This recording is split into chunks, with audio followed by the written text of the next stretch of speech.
Volvo's produced some of the best plug-in hybrid cars for some years now, so it's a bit of a surprise that they haven't produced an all-electric car yet, particularly when you realise that they're part of the same group as Polestar. Well, now there's this, the XC40 Recharge Twin AWD. Yes, it's another compact SUV, and yes, we rather that name was a bit shorter, maybe Harold, but it's really rather good. But before we start telling you about the Volvo Harold, if you like this video, please don't forget to like it, comment, and of course subscribe to our YouTube channel. If you've seen any of the petrol or diesel versions of the XC40, and you may well have because the model has been selling well in Europe, you won't notice a lot of difference with the all-electric variant. Apart from the subtle badging, the main giveaway is the front grille, or the lack thereof, because this car has a solid front section instead, with a narrow vent at the bottom. Basically, if you like the way Volvo SUVs look, you'll probably like the way the XC40 Recharge Twin AWD looks, and if you don't, you won't. We do, particularly in this colour. The little black spoiler at the top of the rear provides a subtly sporty look, and the black roof also adds some class, while the plastic wheel arches and bottom side sections give a rugged feel. This is a four-wheel drive car after all, and it even has an off-road drive mode. This version we have here is the first edition, which is sold out now, but the equipment level is equivalent to the top of the range Pro trim level. Beneath this is a Plus version and the entry-level version, which doesn't have a special name. Poor thing. As I already mentioned, Volvo is part of the same group as Polestar, and this car actually has the same drivetrain as a Polestar 2, which means it's got a massive 408 horsepower in dual motors. It's got 660 Newton meters of torque and the same 78 kilowatt hour battery across all three members of the range. The kit level of the standard vehicle is pretty good as well, including the powered tailgate, keyless entry, cruise control, and the rear window tint. The Plus version adds front parking sensors and a rear parking camera. You also get a heat pump and heated front and rear seats. The Pro version, like this first edition we have here, has this panoramic sunroof. So you can see it has this kind of slightly odd touch sensitive button. So that opens that, and if I do that, that'll open the... It took us a while to figure out how this actually works, but once you get the hang of it, it's not too bad. The Pro version also adds 360-degree parking camera, adaptive cruise, some extra safety features, and Harman Kardon premium sound. It also adds these attractive 20-inch diamond cut alloys. The basic colour is black, and there are 5 metallic options for £585 extra, including this Fusion Red, which is the only one that isn't rather sober. Crystal White and Sage Green premium metallic options are £850 extra. However, with the Pro you can get any of these colours included in the price. Likewise, all the interior options are included with the Pro, or with the other two trims you can get leather for £900 or new black textile Napa leather combo for £650. The other option is a retractable tow bar for £1,175, but we don't have that here. All cars have keyless entry, so all you have to do to get in is just walk up and pull the door handle. Let's have a look inside. This car has the charcoal leather interior, while the basic seat material is textile, and there's a mixed Napa leather vinyl and textile option too. These seats are really pretty comfortable. There's enough room in front and reasonable headroom, but maybe not as much as some electric SUVs we've tried recently. With the Pro and Plus, the seats have a complete set of electric adjustments and a memory function with 2 slots. The seats are heated too, but only on the Plus and Pro trim level, as is the steering wheel. You get a couple of cup holders, and this is a wireless phone charger that's common across the entire range, and as you can see, it fits a really large phone as well. There's also this small section here for small change or maybe cards for your charging networks. There's a USB-C port and a typical 12-volt car adapter. You also get this rather interesting little cubby here, which you could put a phone in, put something else, documentation maybe, your passport. And then there's this cubby here, which again is quite large. The glove compartment, on the other hand, is really small, just enough for a little bit of documentation and not much more. In general, we think the trim is pretty good, but we're not sure about things like these exposed wires down here. So these rear seats are pretty comfortable too. As you can see, there's possibly a little bit more headroom in the back here, and there's loads of knee room. This seat is set up for me. I'm an average sized male, as you can probably tell I'm a male, and there's a recent amount of knee room. So if the person in front of you is 6 foot, there'd still probably be enough for an average sized adult in the back here. There are 3 rear seats, but if you're an adult, you probably wouldn't want to sit in this middle one. It's a bit thin. Okay for a small child, but an adult would probably not want to be sitting here for hours on end. So rear seat passengers do benefit from these individual vent controls for the air conditioning. Under this flap, rear seat passengers can also benefit from 2 USB-C ports, and as you'll see, there are buttons for rear heated seats, which again is standard on the Plus and Pro versions of this car. If you do only have 2 rear seat passengers, you can drop this down and get a nice little armrest with a couple of cup holders. And of course you have the obligatory magazine holders here for your kids to place their copy of Astro Boy, or whatever it is kids read these days. Both outer rear seats have these ISOFIX points, and so does the front passenger seat. All cars get this electrically operated tailgate, which is a nice feature. You don't have to pay extra or get the Plus or Pro for that. Now, as standard, up to this level, that's 452 litres, which is decent. If you go all the way up to the window level, it's 578 litres. You also get this section under here, which has a few tools in it, but there's enough space here for some soft luggage if you wanted to put that in here, just a little bit of extra space. You'll also notice that this thing back here stays in place. You don't have to keep holding it up, which again, another small but welcome design feature. There's a 12-volt supply here if you want to stick a fridge in the back, and you get shopping bag holders here. So this parcel shelf is maybe a little bit cheap considering the rest of the car. Maybe not quite up to the standard of maybe a Mercedes, and you have to struggle a bit to unpop it, and there it goes. However, there's some nice features. You can drop these seats forward. You'll also notice that these headrests drop down automatically. That's a feature of only the Pro version of the car. So this makes it really easy to take advantage of the extra space behind the front seats. So with these seats down, you get 852 litres to the glass line, or 1,328 litres to the roof. It's nice to see seats that fold completely flat, making it very easy to put any kind of luggage in the back here, even long stuff. This isn't quite as much space with the seats down as a Volkswagen ID4, but it's certainly enough. I took a teenager back to university in this car with all his unwashed clothes and sheets, and it was fine, everything fitted in. You'll notice that there's a diagram here indicating that you can automatically open the boot with your foot, and of course you have buttons for closing it automatically. So you're supposed to be able to kick here, but as you can see, it's not very... Oh, there we go, finally got it. Not the most responsive system in the world, but I guess it does work.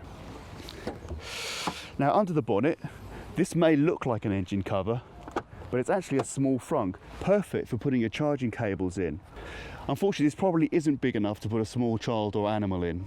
One slight area of weakness, however, with the XC40 is the range. The WLTP rating is just 257 miles, which seems a little bit meagre now that the VW ID4 has over 300 miles of range. That's also a bit less range than the Jaguar I-Pace, which is probably the closest competitor to this car. However, it's more than the Mercedes EQC and the Audi e-tron. So not terrible and not brilliant. The range is helped by support for up to 150 kilowatt DC charging, which can replenish 80% capacity from empty in just 40 minutes. I tried it from 23% on an Ionity charger and it averaged 110 kilowatts for a long period.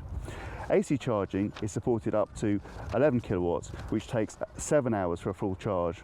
On a typical 7 kilowatt home box, it will take more like 11 hours. It's also not the most economical car because of that mediocre range. It takes, for a 14p per kilowatt hour supply, it's about 4.25p per mile.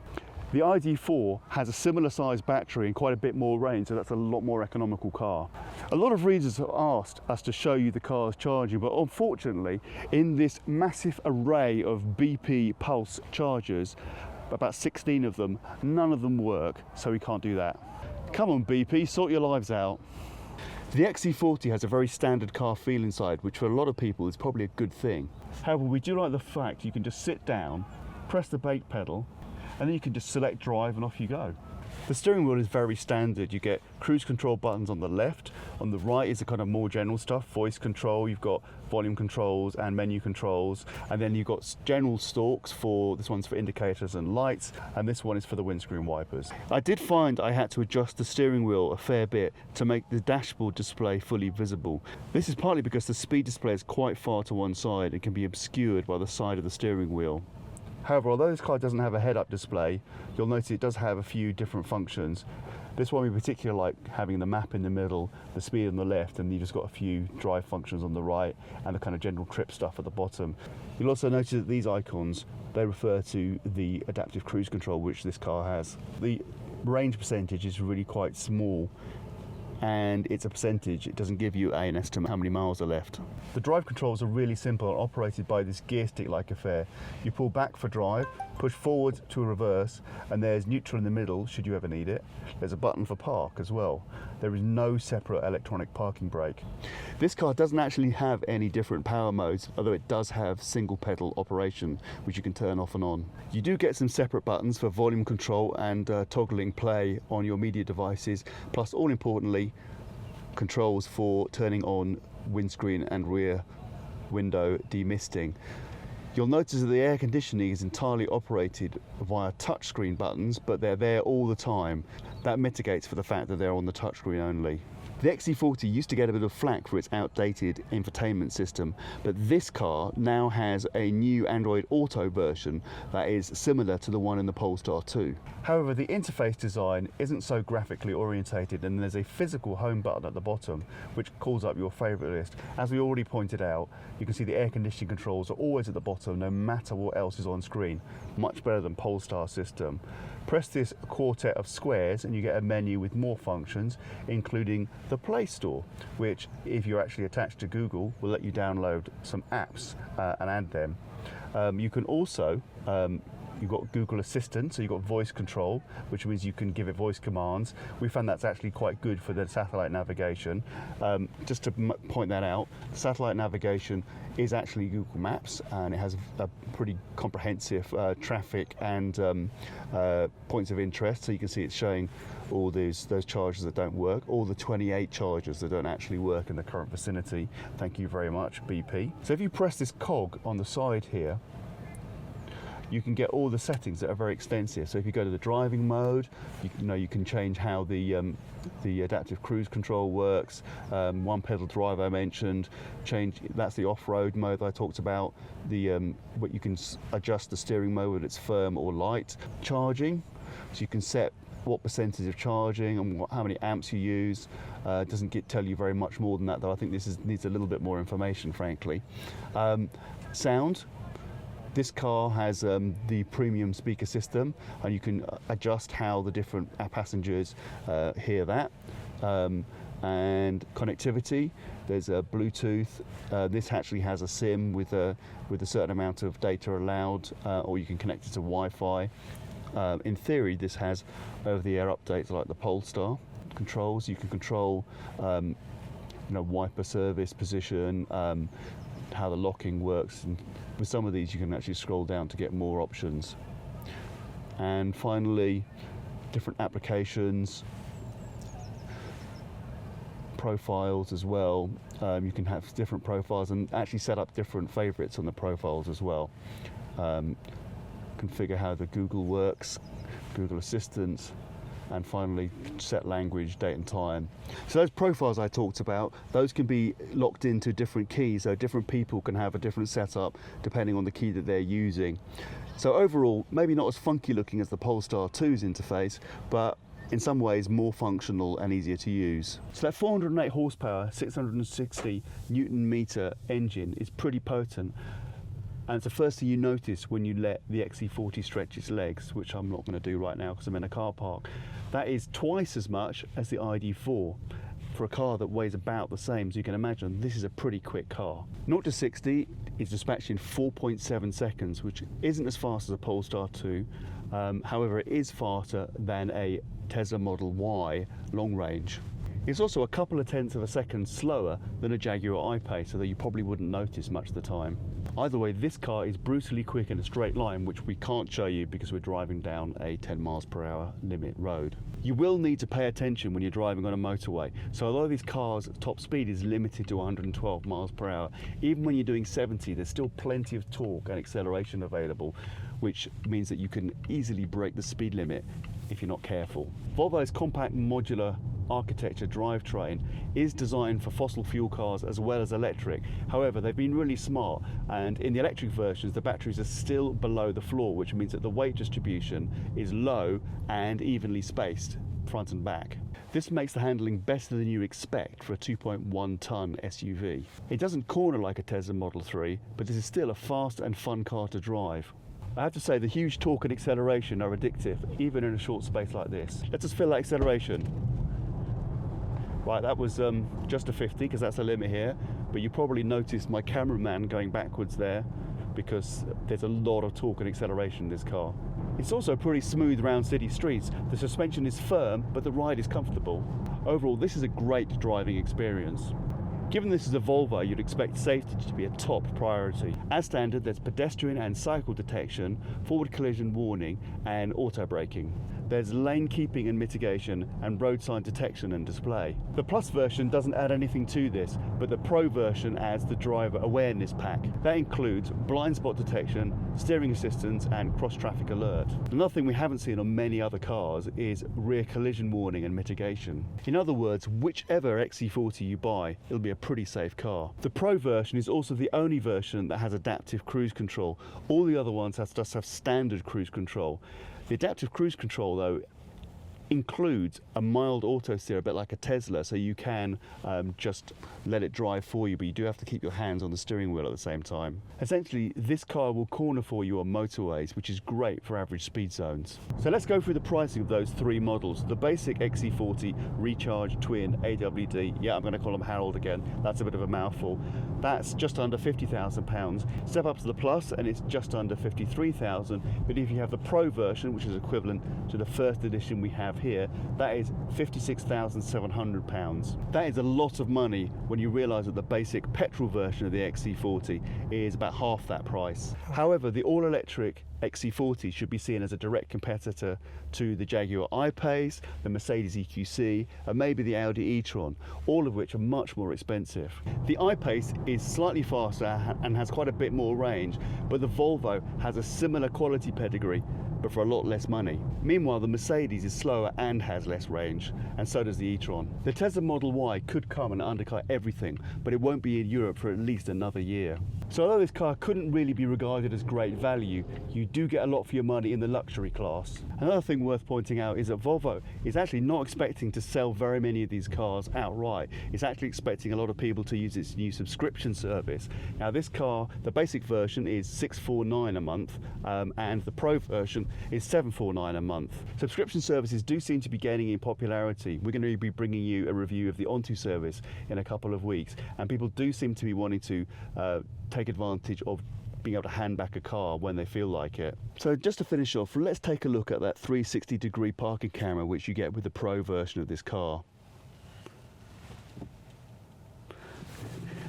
You'll see that the view is incredibly clear and actually makes it very easy to line up the car with your parking space. That is, if you'd lined it up properly in the first place, which I didn't. Do that again. So now you'll see it gives you the whole view of what's underneath your car, which means that parallel parking or getting it exactly straight and equally distant inside a parking space is exceptionally easy. From an engine and performance perspective and the kind of general ride quality, the driving experience, this car is absolutely spot on. We do think Volvo should have a look at some of the interior trim. Some of it looks a little bit plasticky, but apart from that, really good quality car. The Volvo XC40 Recharge Twin AWD isn't going to sell in the kind of volumes of the Volkswagen ID4. The price is too high and the range a little bit too mediocre, but it's effortlessly quick and in Pro form comprehensively equipped. So if you want a fully loaded, super quick, well-constructed electric SUV, the XC40 ticks the boxes. We really like it. Thanks for watching, and if you enjoyed this video, please don't forget to like it, comment on it, and subscribe to our YouTube channel. Come on, Harold.